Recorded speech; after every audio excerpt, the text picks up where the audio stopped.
Mark 7. Now when the Pharisees gathered to him with some of the scribes who had come from Jerusalem, they saw that some of his disciples ate with hands that were defiled, that is, unwashed. For the Pharisees and all the Jews do not eat unless they wash their hands, holding to the tradition of the elders. And when they come from the marketplace, they do not eat unless they wash. And there are many other traditions that they observe, such as the washing of cups and pots, and copper vessels and dining couches.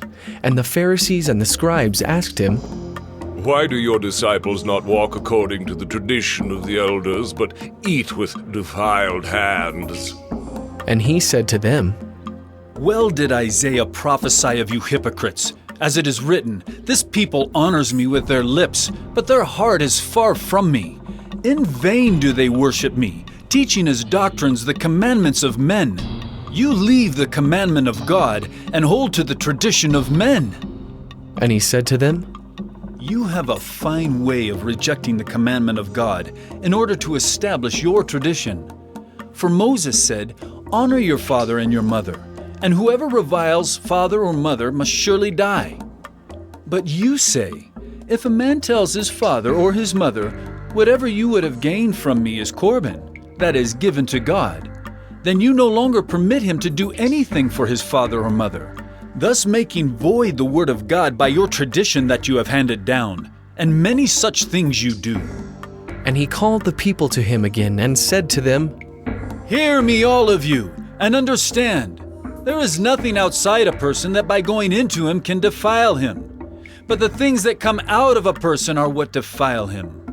And when he had entered the house and left the people, his disciples asked him about the parable. And he said to them, Then are you also without understanding? Do you not see that whatever goes into a person from outside cannot defile him, since it enters not his heart, but his stomach, and is expelled? Thus he declared all foods clean. And he said, What comes out of a person is what defiles him. For from within, out of the heart of man, come evil thoughts, sexual immorality, theft, murder, adultery, coveting, wickedness, deceit, sensuality, envy, slander, pride, foolishness. All these evil things come from within, and they defile a person. And from there he arose and went away to the region of Tyre and Sidon. And he entered a house and did not want anyone to know, yet he could not be hidden.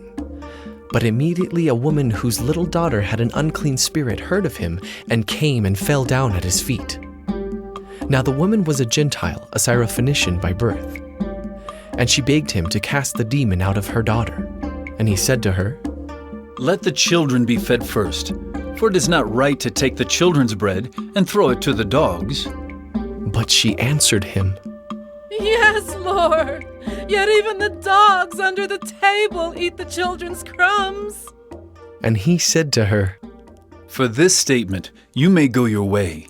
The demon has left your daughter. And she went home and found the child lying in bed and the demon gone. Then he returned from the region of Tyre and went through Sidon to the Sea of Galilee in the region of the Decapolis. And they brought to him a man who was deaf and had a speech impediment, and they begged him to lay his hand on him. And taking him aside from the crowd privately, he put his fingers into his ears, and after spitting, touched his tongue. And looking up to heaven, he sighed and said to him,